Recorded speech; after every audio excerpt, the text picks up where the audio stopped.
इन्होंने दिल्ली के स्कूल रोकने की कोशिश करी। इतने घटिया लोग हैं ये लोग।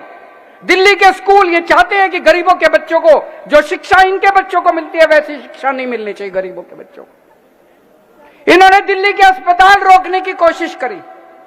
पिछले साल इन्होंने 3 महीने के लिए, ये तो मैं बता नहीं पाता आप लोगों को, रोज में जिस तरह से मेरा दिल जानता है कैसे सरकार चला रहा हूं, एक नोबेल प्राइज मिलना चाहिए मेरे को इस बार इसके लिए।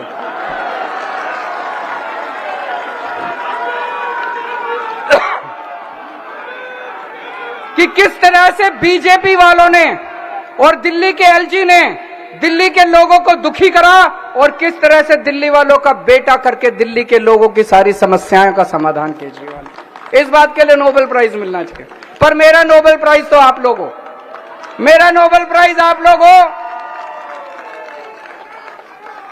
कल जब मैं गोविंदपुरी में गली गली में घूम रहा था, घर घर में जा रहा था, लोग सब जगह एक ही कह रहे थे, जी भरोसा आप ही के ऊपर है, जी भरोसा आप ही के ऊपर है, आप ही ठीक कराओगे इनको।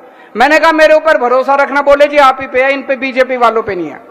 ये आपका भरोसा मेरे लिए नोबेल प्राइज से बड़ा है। मेरे को नोबेल प्राइज नहीं चाहिए, आपका भरोसा चाहिए बस। इन्होंने भाई साहब पिछली साल इतनी गंदी राजनीति करी, इतनी गंदी राजनीति करी। दिल्ली के जितने मोहल्ला क्लिनिक हैं सारे मोहल्ला क्लिनिक की दवाइयां बंद करा दी इन्होंने 3 महीने के लिए।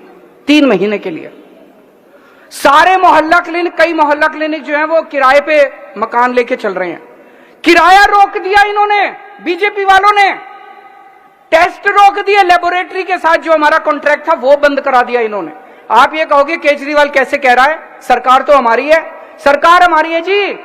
आपने देखा होगा सुप्रीम कोर्ट ने पिछली साल ऑर्डर करा था कि सारे अधिकारी चुने हुए मुख्यमंत्री को रिपोर्ट करेंगे। इन्होंने संसद में कानून लाके कह दिया नहीं, केजरीवाल को रिपोर्ट नहीं करेंगे, एलजी को रिपोर्ट करेंगे। अब ये जितने अधिकारी हैं वो हमारी नहीं सुनते, वो एलजी की सुनते हैं। एलजी बुला के कहता खबरदार जो केजरीवाल की बात मानी सारी दवाइयां बंद कर दो, सारे टेस्ट बंद कर दिए, दवाइयां बंद कर दी, किराया बंद कर दिया, मोहल्ला क्लिनिक की बिजली बंद कर दी इन लोगों ने।